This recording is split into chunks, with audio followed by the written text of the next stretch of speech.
Okay, we are live. Good afternoon, everybody. This is Deborah Jones, your host with Blue Table Talk, and we having the candidates for election on tonight. Most of them are trying to get in. We only have one in right now, so I'll do some housekeeping while they're trying to get in, and we'll talk about the COVID. Don't forget to get COVID tested at MD Kids Pediatrics. Appointments not required, but suggested. 490 IH 10 North Frontage Road here in Beaumont, Texas. Eric 409-212-9988. They're doing it Monday through Friday, 8 to 6, and on Saturday, 10 to 12. So don't forget to get COVID tested. And if you drive around, you'll see a lot of signs that says they're doing testing. So go ahead out there and go finish getting COVID test, because you never know who has it or if you have it.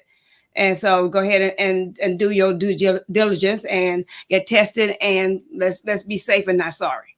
So we have our Democrats tonight, and so on the Democratic ballot, this is early voting now. Early voting is October the 13th through the 30th. So we start this week with 8 to 5, and they're not here. We're not here on Saturday and Sunday, so they're closed on Saturday and Sunday. So they'll be open Tuesday through Friday, 8 to 5. So come on out and get your vote on. You know how that is. So in early voting, we have Joe Biden, President; MJ Hager, U.S. Senate; Adrian Bell, U.S. House of Representatives; Krista Castaneda, Railroad Commissioner; Jay Siddle Burge, Texas Senate District; Joe Desatel, Texas State of Representative, District 22. We have Zena Stevens, Sheriff, and we have Javon Pollard, Constable, Precinct 1. Now, if you was out today voting, I tell you guys, I was so happy. I was peacock proud and honeymoon happy to see all those people out today. And it was so nice to see a huge turnout.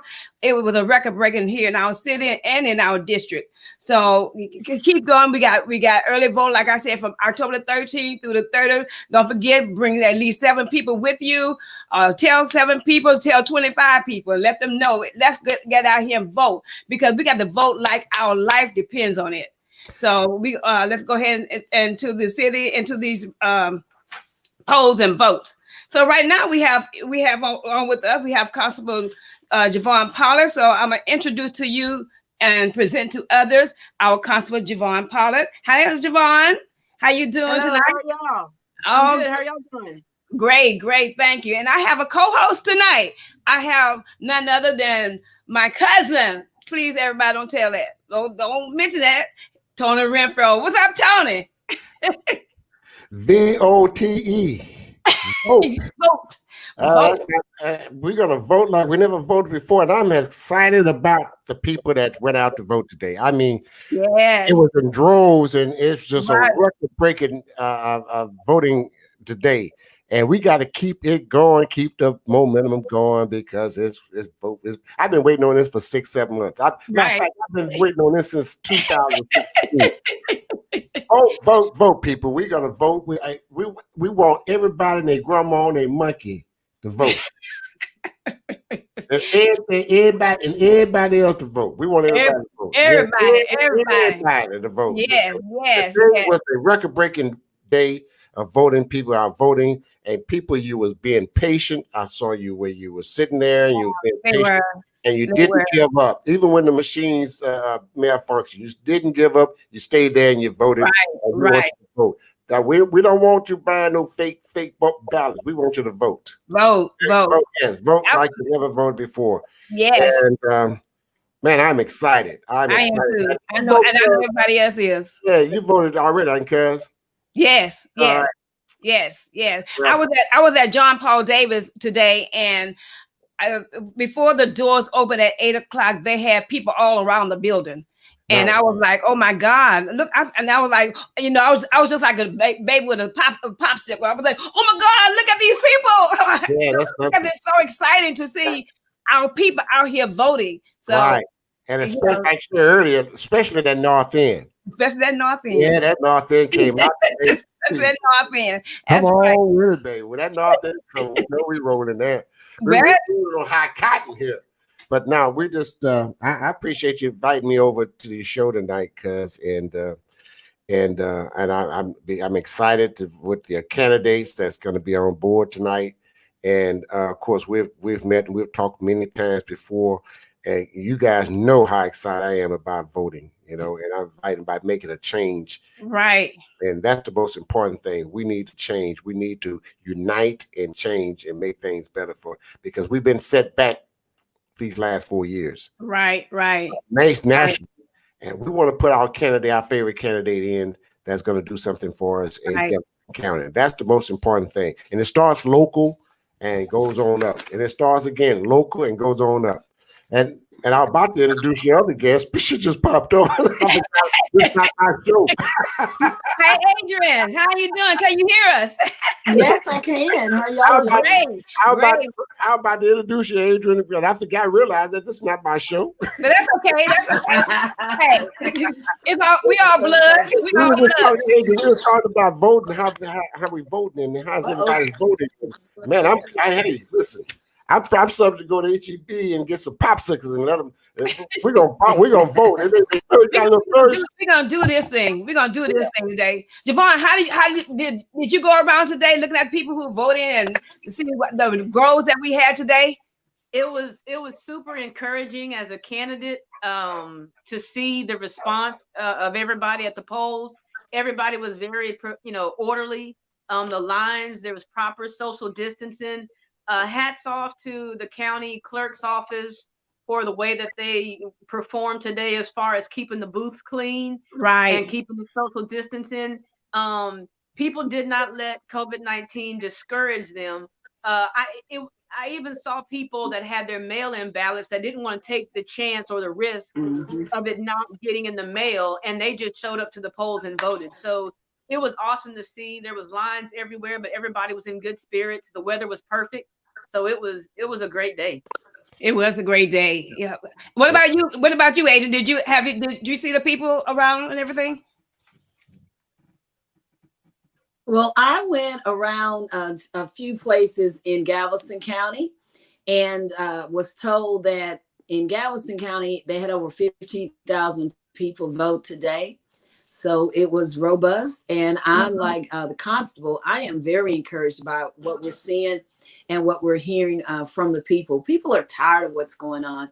And so they are making their voices heard, standing in line. I saw a picture of one gentleman that was standing in line with a cane. And, they were not, he probably could have voted by mail, but they're going to vote because they want to make sure their vote counts. We want to make sure their vote count, right? I mean, when I work at the post, so they were saying, okay, will this count? Oh yeah, it's counting. As soon as you go over to that poll, it's going to count for you. So they were like Tony said earlier, exactly. They were patient, they were excited, and it makes you feel good how excited people are right now. So with that being said, Javon, now I know you're running for re-election of constable. A lot of people don't know what you do. So can you describe what your position is as a constable? Sure. Constables, our specific niche is the civil side of law enforcement. So that deals a lot with if you get into a car wreck and you want to end up suing somebody or they sue you as a result of the car wreck. Eviction citations, we deal with that. Child support papers, we serve those. Child custody, divorce papers, we serve those. Tax papers, a tax lawsuit, if your house is getting a tax lawsuit against it for back taxes, we serve those papers. So that's a lot of what we do. As far as the Texas Constitution is concerned, we have two primary duties, and that's to bailiff the justice of the peace courts and to serve the civil process. Right. So, do your office and the sheriff office, do y'all intertwine? All the time. Okay. And it's funny because a lot of time they get our mail and we get their mail. But we work together, as much as we can. Sometimes when we go out on evictions, and on evictions for us, that's where we have a lot of encounters with mental health patients that might be going through a mental health crisis. And so a lot of times we'll call the sheriff's office because they have an established mental health department, and we're able to lean on them a lot, and we're able to get that person that's going through a mental health crisis because we're moving them out of their house, get them referred to the right resources versus just stuffing them in jail or taking them to jail. So a lot of times our office works beautifully with the sheriff's office and what Sheriff Stevens has built over there as far as their mental health department.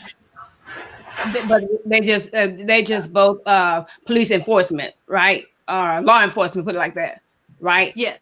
Okay, yes. Great. Adrian, what does a congresswoman do? Can you hear me? Well, this congresswoman will take care. I can hear you. This congresswoman will take care of the people. The purpose of Congress is to bring the voices of the people to Congress. And people get really confused of what do you do because they don't see congressional representative doing anything. Mm-hmm. And so we help to write laws, enact laws, and make sure that things are done on a national level. And so the people of Texas 14 will vote me into office, but yet I will enact laws that affect everyone across the country. So what policy issues are you most interested in? Well, a big issue for me is right now is COVID and getting control of COVID. Our economy is crashing because of COVID. Our education, which was already taking a hit, is taking more of a hit. Affordable housing is a big concern of mine. We haven't had a federal housing program in over 30 years that really provided housing. So that's something that I really want to work on, and building up small businesses, especially small businesses in our communities of color. Right. That'll work because we definitely need that. And COVID is so big right now, and there are still a lot of people who just don't believe in the host. Well, So, Adrian, what area? The territory. Give me the territory you're on. Go ahead. What you say? Are you talking to me? The territory? Yes. Yes, Miss Bell, Miss Adrian Bell. Jefferson County, Texas 14 is all of Jefferson County, all of Galveston County, and the southern part of Brazoria County. Oh, okay. Yeah. I didn't know that. No. So what really made you want to just say, hey, I want to throw my name in the hat on this deal? Well, that's funny. I really, what drives me to run for office is the need of the people. And I see so many people, right now we have basic needs that are not being met: of food, clothing, and shelter. And, I always had the saying to myself, if it's not me, then who is it going to be? And I am not one to sit around and complain and say, oh, so-and-so is going to take care of that, and so-and-so is going to take care of that. No, for such a time as this is me. And so I have to do it. And we've got to stand up and fight for the things that the people need. And so I said often, I'm not running for me, for a name for myself. I'm not pushed by big money. I'm pushed by big needs that the people have, that the current representative, most people that I meet have never met him, don't know who he is, and have no clue of anything that he's done in the area. And so we can change that this election. This district has 42% minority, and a lot of women. That are nearly 50% women in this district, and we can change representation that is doing nothing except voting along with Trump and standing up for Trump and everything Trump is beholden to. Deborah. Oh, I'm so sorry. I'm trying to get Ingrid in. So okay. That's okay. I'm gonna move the show along then. We got Donna Ray Frank. Good afternoon. Hey, how you doing? Great, Deb. Hey, Tony. From the west side. Congresswoman Bell. Hello. Yeah. Reverend Frank, explain why you want to serve on the city council or the city council at large. Oh, I will. I'll be glad to share that with you. I've been in Port Arthur politics since 1999.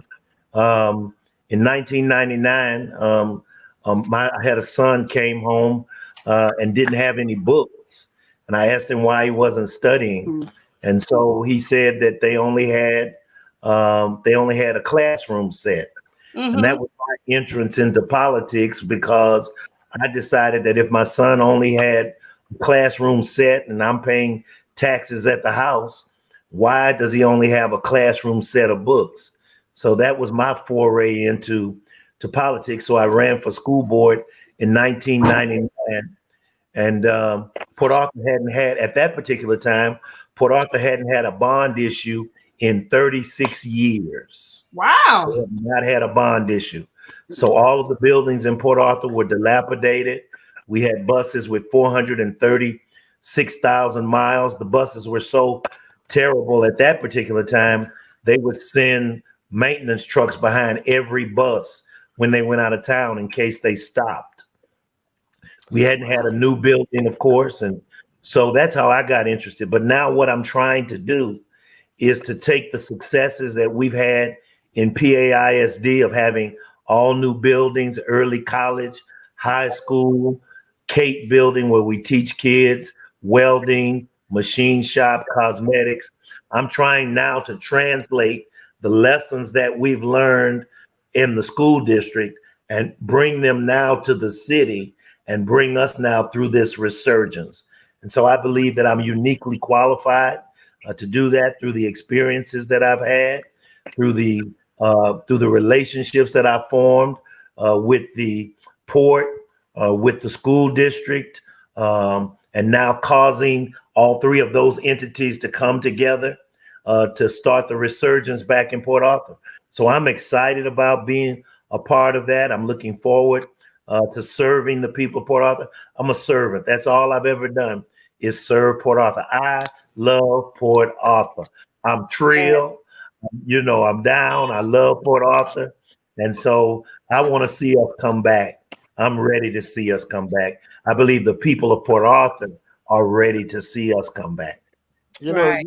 You and I talked before, and I'd like for you to collaborate with the viewers, Donna Ray Frank, on your vision, the 3 C's. And I think you and I talked about that before. And that's the three C's. That's the city manager, city councilman, and city community. Would you collaborate? Yes. And that's a vision. You have an awesome vision. So won't you share that with the audience? Yes. Yeah. It's the city manager, it's the council, and it's the community. Those are the 3 C's that are going to be the impetus that bring us back. First of all, we understand that in Port Arthur, we're a city manager government. The city council is responsible for hiring a city manager, just as the school district is responsible for hiring a superintendent. And then the city council is responsible for grading, for lack of a better word, but for grading, leading and helping the city manager to implement everything that he wants to do. And then we grade the city manager. So, but it's a team of 8. We've got 7 city managers. 7 city council people. You got a city manager. And then you have to see yourself as a team of collaboration and consensus, coming together and working together in unity together. And then what you do is you bring in that 3rd C, Tony. That 3rd C is community. We go to the stakeholder. We do strategic planning. We bring in the business entities. We bring in the community. We bring in all of the stakeholders, the plants, Motiva, Valero, all of the stakeholders together. And then we come up with a plan so that we can bring our city back together while we're forming these partnerships. So it's all about, collaboration. It's all about consensus, about bringing us all together to do that. And so I'm excited. I believe we can do that. I know we can do that. And so it's not just focusing on me. It's all of us together here in Port Arthur. Okay, great. We're going to welcome Ingrid Holmes. Hey, Ingrid. Thank you. Thank you. I apologize for being late. That's Thank you so okay. much. That's okay. I was trying to get you in there. You did, Deborah. I appreciate you. Thank you. Well, Appreciate okay. Yeah, we running hard here in Port Arthur. Yeah. Okay. So how was the voting today in Port Arthur? How did they come out? Oh, actually, we had a great turnout. I was excited about the number of people that came out. We had a couple of glitches, but we had a great turnout, and I'm excited about that. Yeah, Right. we had a lot of people to come out. People were interested in voting, not just for I'm running for a local issue, but I have a national concern, and we did have people to come out to the polls. Right. So since you're just coming in, Ingrid, what do you hope to accomplish as being a city councilman? Well, there are three things I hope to accomplish. One thing is we have an issue with streets and drainage here in Port Arthur, and we have a council that has started the process of making sure that that's happening. But further than that, what I hope to accomplish is that we are going to set up a plan and a continuation to ensure that we're not in the same place that we are 5 years from now. We want to have a continuation plan, number one. Number two, I'm interested in jobs. I want to ensure that people have jobs, that they are job ready. We talk about getting jobs, but we want to make sure that they're job ready. We educate our children to the best of the ability that we can, but we got to have them ready for the jobs that are in our community. So for instance, we talk a lot about plants and what they need. If we need pipe fitters, we need trained pipe fitters. And so I'm hoping that we can work with EDC to continue the kind of training that we've had in the past. And number four, I'm really concerned about the quality of life and the aesthetics of Port Arthur. And I must add number four, and I'm concerned about the citizens of Port Arthur. Right. Exactly. Tony. Yes, ma'am. What do you want to add? I'm going to lock my gate. So what do you want to add? You let the dog out? No. Or your dog? I had Spectrum in my yard, so I don't lock that gate. Oh, okay. Well, I thought maybe the dog fell off the porch. Anyway, listen. Listen. I'm going to go back there. My girl, Javon Pollard. And Yvonne, I know that it takes a lot of leadership and service and a great service style to do the job that you're doing. Would you tell the audience where your job, I mean, not your position, but the territory that you cover here in Jefferson County, so they can be aware of what you cover? Sure. So I cover Precinct 1. Precinct 1 is about 2/3 of Beaumont. So we go all the way to the Hardin County line, going north on 6996. We go to the Hardin County line on 105. On Highway 90, we go to, on the north side, Meeker Road. On the south side, South Pine Island Road. Then we go on Major Drive to 10. Same thing on Walden. When you're going down 90, like you're going towards downtown, it kind of gets kind of tricky. But the north side of 90 is ours. The south side of 90 is Precinct 6. So I try to tell people about 2/3 of Beaumont is Precinct 1. So the north end, the west end, Old Town, a good amount of downtown is all Precinct 1 of Jefferson County. Ms. Bell, you and I asked this question earlier, and how do you feel? How are you feeling? I'm pulling for you. I'm pulling hard for you here in Jefferson County. How are you feeling in Brazoria County, in Galveston County? How are you feeling about it?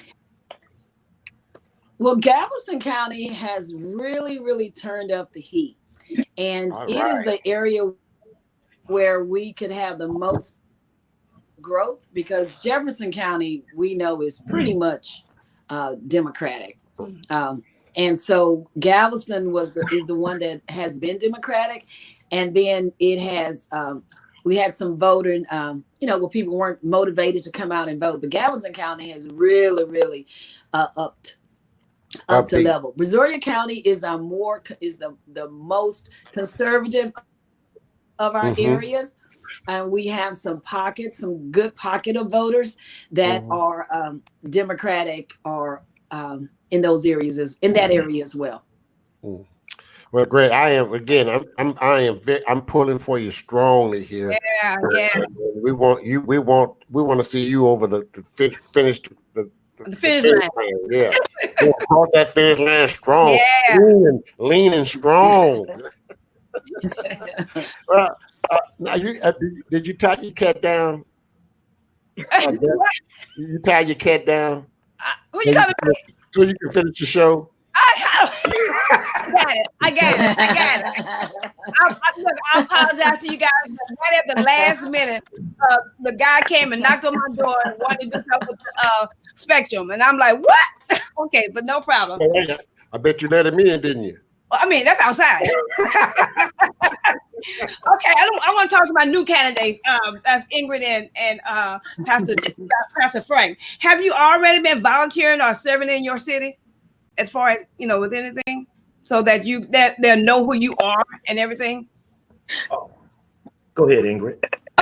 Well, I am the past president of the Port Arthur EDC. Mm-hmm. So, and the reason I'm the past president is because I had to resign that position to run for city council. Okay. And I served there since 2014. So Okay. I know a little bit about economic development in the city of Port Arthur. I have been volunteering, of course, with programs in the city. I work with the Gift of Life. I am familiar with many of the volunteer programs here in Port Arthur, but primarily I've been working with economic development. And so I understand and know what the needs of economic development, and actually my experience on EDC is what encouraged me to run for city. Because there were a lot of things that we could do. And I think I felt like as a city council member, I could continue to work with to encourage that kind of things. Right. What about you, Pastor Frank? Of course, I'm a pastor, so in my capacity, I'm kind of like a jack of all trades. I've served 4 terms on the 4-year terms. I'm in my 4th 4-year term on the Port Arthur Independent School District School Board. Even when I wasn't on the school board, I was a part of a group entitled Port Arthurans for Quality Education. And so we always ensured that we had great candidates running for the school board. But the last time I ran, I came back because I wanted to finish the job that we started in '99. While we were doing Hurricane Harvey, our church was blessed. I mean, we were just a wonderful, God gave us a great opportunity. We had clothes, water. We served 600 dinners in the morning, 600 in the evening. Our church was just a wonderful asset to the community during Hurricane Harvey. So people know my heart. People know that I serve. People know, they know where I've been a part of this community. And then, of course, school board is ultimate service because there's no stipend, there's no pay. That's all service. You do it from the heart, and you protect people's greatest assets, their children. Right, exactly. You want to see some upset parents? Mess with the drill team. Mess with the children, period. Mess with the children. Mess with the children. Mess with the children, period. Okay, so Ingrid, I looked at your slogan, and you said the right person at the right time. Elaborate on that one for me. Okay, well, let me say this. I worked in the city of Beaumont for 31 years as the public health director. And a lot of time, I have a lot of experience in government. I understand how to interpret budgets. There's one thing to be able to write them, and of course I can do that, but I understand interpretation, and I understand how we need to do what we need to do. I've managed programs, so I understand when people say, well, our ambulance service didn't get here in 6 minutes. I understand what that means. I understand what that means to the health of the community. So here in Port Arthur, we have, and the only reason I bring this up is because people have asked this question to me. I just had it asked to me last night. What do you think of the EMS system? I think EMS systems have to respond within the time they have to. And I met the EMS system in Beaumont, so I understand what that means for 6-minute response times. I understand that.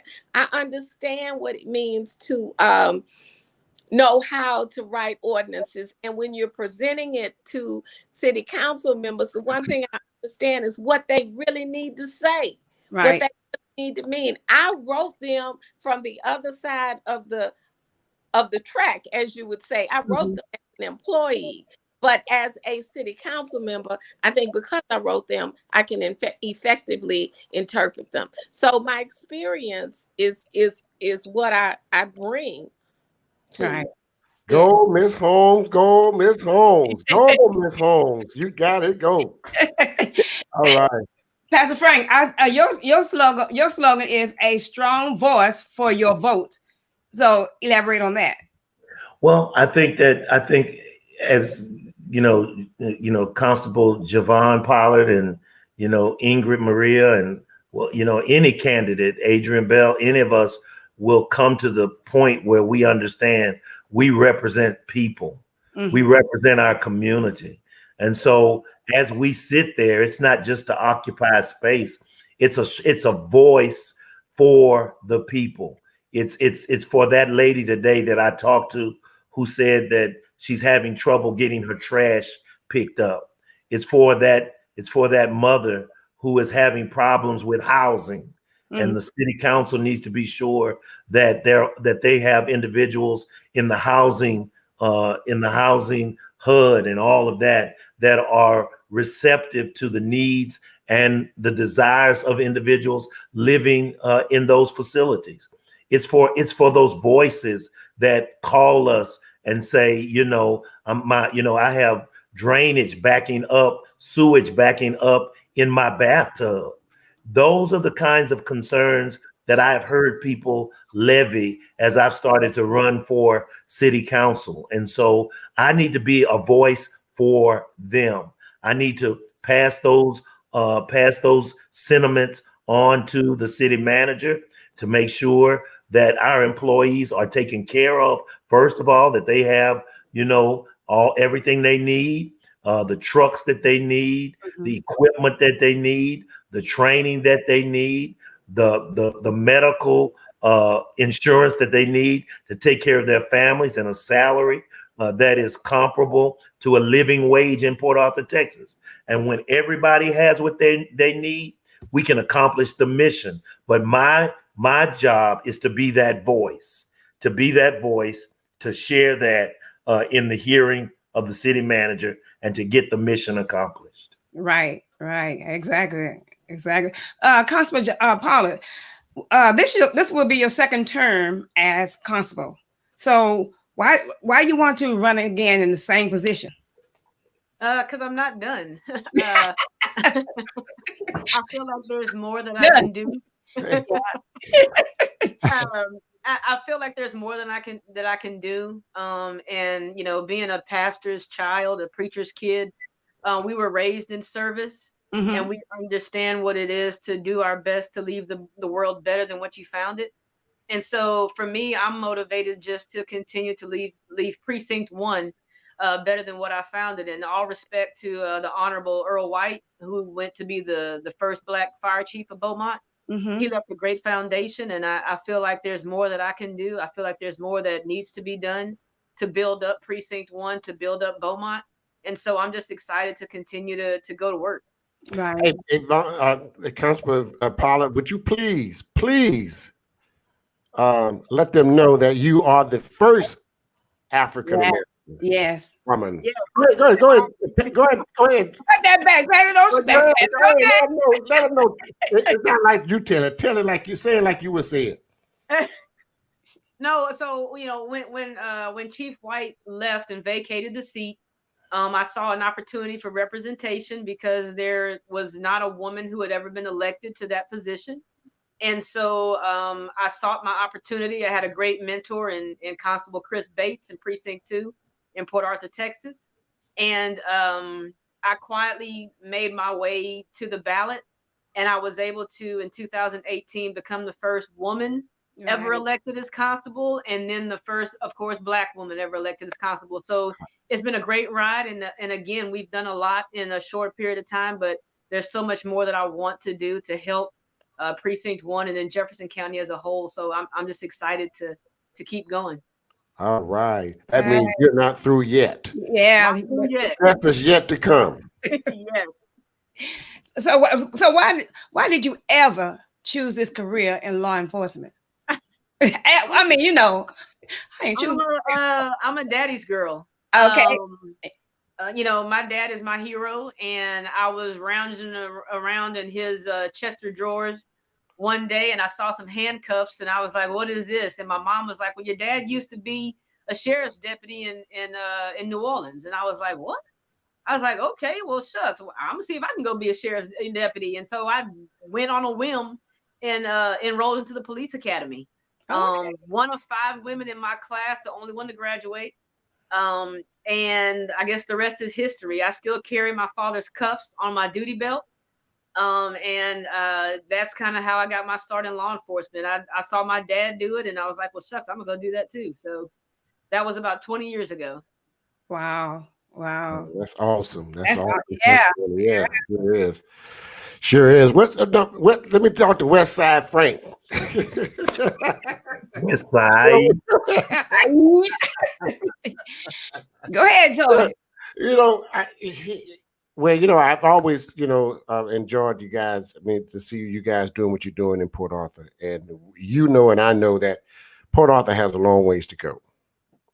And just like Miss Ingram was saying about the streets and the drainage system, do you guys think that? And either one of you all can answer this. Both. Or both, yes. What do you think that you have you had a thought about just putting and people don't like to raise their taxes, but a city bond would work to help to solve some of the problems you all have right now, because you're so far back. Right. So what do you go ahead. I think you're exactly right. Bonds have already been sold to help to fix the streets. Mm-hmm. So we're in the process of fixing the streets.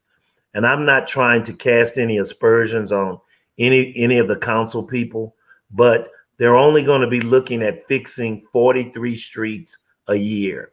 That's the number that I've heard some of the council members use, 43 streets a year. And they've x-rayed the streets, and they're going to allocate that money and fix those streets. But the question has to be asked. It begs to be asked, how did we get in this position? Mm-hmm. We got in this position. And what I want to share with our city council people and the people of Port Arthur, that vision is not fixing streets. Fixing streets is maintenance. Mm-hmm. That's maintenance. That's infrastructure stuff that you do. So how did our streets get so jacked up over the last, we've got council members who've been there for 9 years. How did they get in this position? It's because we didn't have a maintenance plan. Mm-hmm. We weren't doing the things needful and necessary to ensure that the drainage system was kept in proper order. The streets were kept in proper order. We haven't had a new facility. We're working on a health building now in Port Arthur, but we haven't had a new building in Port Arthur in forever. Why not? Where is the vision? We've done plans. There are plans, Tony, in Port Arthur, and we paid for plans for this and for that and for this and for that and to do this and to do that. And I'm excited about what Motiva is doing downtown. But what I say all the time is that is Motiva's vision. That's not Port Arthur's vision. Mm-hmm. We've got to come together. People will always have a vision for them, but their vision doesn't always serve you. It doesn't serve our community. So we have to have a vision, go to Motiva, Valero, and then bring our visions together so that we can do the things that we need to. People think I'm pie in the sky, and I'll let Ms. Holmes speak. But people think I'm pie in the sky. They think because I see a Kima-like district where restaurants are, that I see a Riverwalk like San Antonio, or I see Sundays on the seawall where small businesses are able to sell stuff or to have food, and we're all out there having a good time. You know, Port Arthur West Side, Tony, we like having a good time. Yeah. You know, if you haven't lived, Constable Pollard, till you've been to a Port Arthur class reunion. Yes. You understand? We do it right. So, Yeah. you know, those are the things. We're a community. We're close. And so we like to enjoy each other, have a great time. But why not a water park on Pleasure Island? That's untapped. Kima down in Sabine Pass, untapped. Right. It's time for that. It's time to do that. It has so much potential. So much potential. So much potential. To not to tap into it. Right. Exactly. Ms. Ingram? Yeah, the one thing I want to say, you know, everything that Pastor said, I certainly agree with, but we need to have a strategic plan in place to make sure that once he said, how did we get here? And it's not how we got here, it's how we to move forward. And not stay there. Yeah.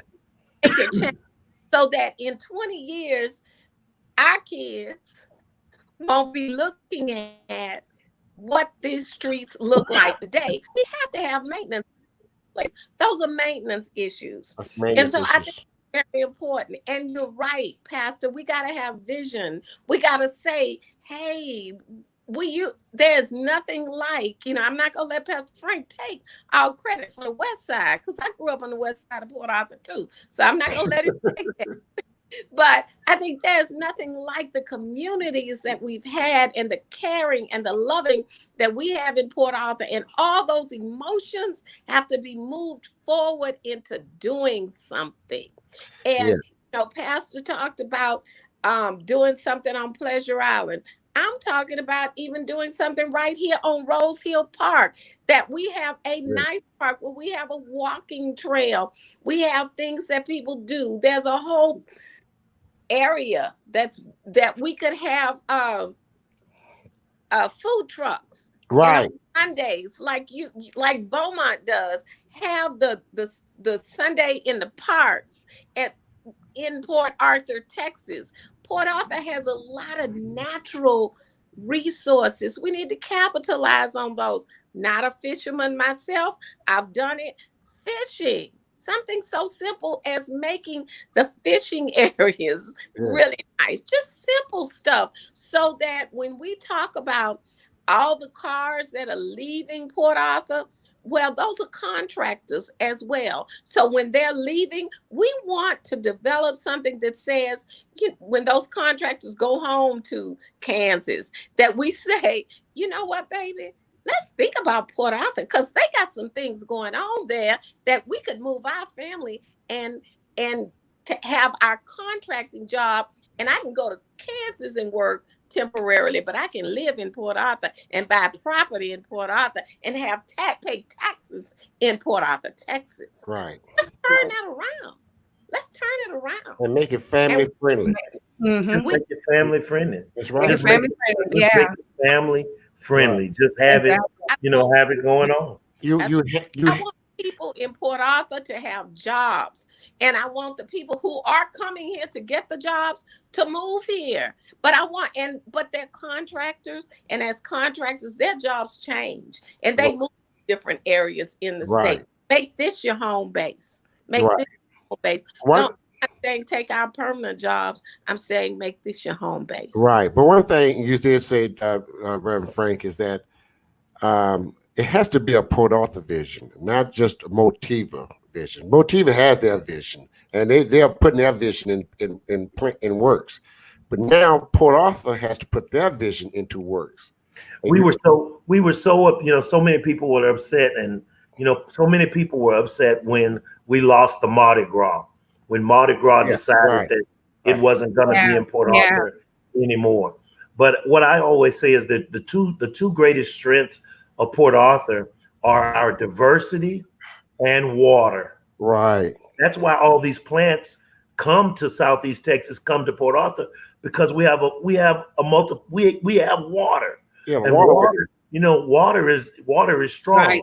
So we're concerned because they no longer march, you know, they're no longer floats down, you know, Proctor.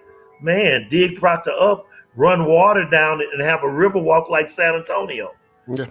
It has so much potential. Right. It always had. I can see it. Mhm. I can see Port Arthur thriving. I can see Port Arthur coming back. I can see it. I can see people coming back to our city, people happy here, living here. You know, you got Motiva made $110 billion with a B last year. 110. Wow. Think about that. Wow. Mhm. $110 billion. Is there any reason Port Arthur looks the way that Port Arthur looks? That's what I said. Yeah. That's not even, that should not be. We should not be talking to the CEO of Motiva. We need to be talking to the people who own Motiva. Right. Mhm. And saying the city where you are ought to look a certain way. A certain way. Yeah. So let's form a partnership, because I know what your city looks like where you're from. Mhm. Mm-hmm. We want that same kind of city where we live. Right. And You you know. not only do you have Motiva, you have several other refineries there that needs to be addressed Mm-hmm. and to get to the top. Not just the CEO, you need to go all the way to the top. You want your city to reflect the billions of dollars that they are bringing in. Bring it And in. while I respect Motiva, while I respect Motiva and Valero, as a member of the school district, we've had an issue where Motiva and Valero have gone to Jefferson County Appraisal District and to court to get back and recoup some of the revenue that they paid in taxes. So the school district had to pay Valero back $36 million. Right. Motiva back $17 million. And that's educating Black and brown children. Mm-hmm. But I don't see Exxon taking money from Beaumont. I don't see Total taking money from Port Neches. Right. And so we've got to address that problem. And the city has to work in concert with the school district and sit down at the table and say, why does this happen? Why is this happening in our city? What is it that you're feeling that puts money over the education of people and over the people in our city? Mm-hmm. We've got to address those issues. That's why you need that strong voice. That's right. You know, yeah. Down at the table. You know, Pastor Frank is now on the school board, but I think the school board and the port, we have a very big port in Port Arthur. We all need to be sitting down at the table talking about what makes the best sense for this city. Port Arthur is a different community today than it was when I grew up. And I want it to be a different community for my children and for my grandchildren and my great-grandchildren. They deserve that. And we have to do something to make that happen. You know, I have children who will be a part of this community, who have been. Not any of my children live in Port Arthur right now, but they will have an investment in this community. And I want my children, Pastor Frank's children, and every other child to come and have an investment in our community and make it work and make it happen and live in a city that they deserve to be a part of. We deserve to have better in Port Arthur, Texas. You're right. You're And absolutely you're gonna have to speak it in order for, and do it in order for it to happen, because you just can't sit here and talk about it. You got to be about it. Absolutely. I agree with you 100%. And I want to be about it, and I want those who come behind me to be about it. Right. Say what I have to say, but I got to have my community in District 1 to do that too. Right. Exactly. I got people in my district to do that and say what we need to do. We are going to have to come together as a community and fight for what Port Arthur deserves. And I'm willing to do that. I have a viewer out here. She says, our home flooded for Harvey and Imelda. who would I give a call to give us an analysis of what would help our area? And they live off of Highway 90 before South Pine Island Road. So that's in Beaumont. That's in Beaumont. So we got the wrong crew for yeah. that. But I would suggest to her that she would talk to. I would suggest that she would give a call to the city councilman there. No, she's out. I think she needs to go to a Jefferson County commissioner because I think he's right limits. Yeah. Oh, okay. That's Bo Afford's. Bo Afford's area. That's his area. Okay. Yeah. You may contact the commissioner court, Bo Afford office, and maybe he can send out some help for you. Right. Okay. This podcast is to help these candidates to win the election. So we have a couple more minutes on here. So each one of you, I want you to give me a reason why I should vote for, why they should vote for you, and go out and tell other people to vote for you. So we'll start with Constable re-election. Yeah, so again, I've enjoyed being on here. I've enjoyed listening to Miss Ingrid and Pastor Donald Ray Frank. For me, it's about keeping somebody in office who's doing the job and who's doing a good job. There used to be a time in politics where if somebody was doing the job and they were doing it well, that you let them continue to serve. And so I'm appealing to that sensibility. I believe that I've been a good steward of the votes that I received in 2018. I believe that the programs that I have enacted have benefited the citizens of Precinct 1. And so I believe that I am the best candidate to continue to serve as a constable of Precinct 1 so that we continue to move Jefferson County forward as it pertains to Precinct 1. And I have to tell you, listening to Miss Ingrid and Pastor Frank, I'm kind of excited about what's going on in Port Arthur too. Exactly. But I do believe that I am the best candidate for this position, and I believe that I am best positioned to continue to serve. Right. Before you the other two come on, the answer to that question, they said contact Eddie Arnold. Is Eddie on the office? Yes. Yeah, Okay. Ingrid or Pastor Frank, either one of you guys. Why should I vote for you guys? Well, first of all, Beaumont can't vote for you. You're in the Port Arthur area. So we're gonna get those other people to vote for you. So here we go. Why should we vote for you? I'll let Ingrid wrap it up. Okay, If well, you don't mind. Port Arthur. Go ahead. I believe in where Port Arthur can go. I know that I can't take it to where, simply because we have term limits, but I want to start that process. Right. I understand government. I mean, I have 31-year history of it. I was successful in that career, and I just say, let the work I've done speak for me. Simply because we have term limits, but I want to. What was that? That's me. Tony. Pastor Frank, because I'm gonna hurt him. Go ahead. Don't hurt him, Deb. Don't hurt him. I'm gonna hurt him. Go ahead. C.S. Lewis says, bloom where you planted. And I truly believe that God planted me in Port Arthur. I believe God planted me in Port Arthur because he knew New Hope would need a pastor. He knew that my family would need a father.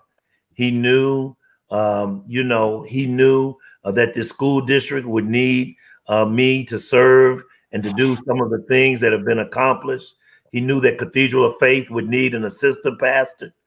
I truly believe that my whole life, my whole destiny is wrapped up in being here in Port Arthur, Texas. I believe that. I know that with everything within me. And when you know where you are is where you're supposed to be, I just believe you can do extraordinary things. And so I want to see Port Arthur do the extraordinary, not just the regular run-of-the-mill stuff. I want to see Port Arthur do extraordinary things, and it's going to happen. And I want to be a part of it. Tony, you have anything to say? No, I just want to say, hey, I enjoyed it. I enjoyed your show, your candidates, and we want to continue because we do not have enough podcasts. We do not. And people say, well, why are you always helping someone else? It's not that. And just like these candidates, we want to serve, and we need more podcasts. We need more exposure. We need to educate our community. And I say this every night, educating our community. This is why we have so many people that's at the polls today and tomorrow and the next day. We're going to push until we cannot push no more because we got to win this race. Yes. And I thank you for inviting me over, Deb. You know, I gotta be myself, you know, but you know, you don't mind, okay? All right. Hey, and you know I love you, right? Yeah, that's my cousin. That's my I can't help but love it. I that's mean, my family. I didn't choose him as my cousin, but But guys, I wish y'all the best. I think, and I always say this in the numbers. It's the numbers. We got the numbers, we gonna win. Yes. We got the numbers, we're gonna win. Yeah, and I wish y'all the best. We in this with you guys. We got your back. So anything that we can do to help you guys, we both Tony and I are here for you. So Yes. just let us know, and we got you. Yeah, we got you. We got you, babe. I'm telling you. Yeah. All right. So to my listening audience, I thank you for coming on tonight. We had Constable Javon Pollard, City Councilwoman Donna Ray Frank at large, right? At Precinct 8 at large, yes. Yeah, and then we had Ingrid West Holmes, candidate for City Councilman District 1. We had Adrian Bell, who was a U.S. District 14, District Representative, U.S. 14. And I think that was all we had on here tonight. So look, guys, if you have not voted, go out and vote because all of us were so proud of today's turnout. Yes. So go out there and vote. Call your mama, call your daddy, call your cousins. Go get Leroy and tell him it's time to vote. It's time to vote. Somebody go get Leroy and tell him it's time to vote. I love you guys. Y'all stay on for a minute. Let me get my viewers off and y'all take care. Remember, next week we'll have Naomi Showers Dola, and so we're doing this. So y'all continue to be with us, be with Tony and Now Just Power. Continue to be with me, Deborah Jones, Blue Table Talk, and we're gonna see you next week. Smooches. Oh, don't forget, if I can help somebody as I pass along this way, then I know that my living is not in vain. God bless you. Bye.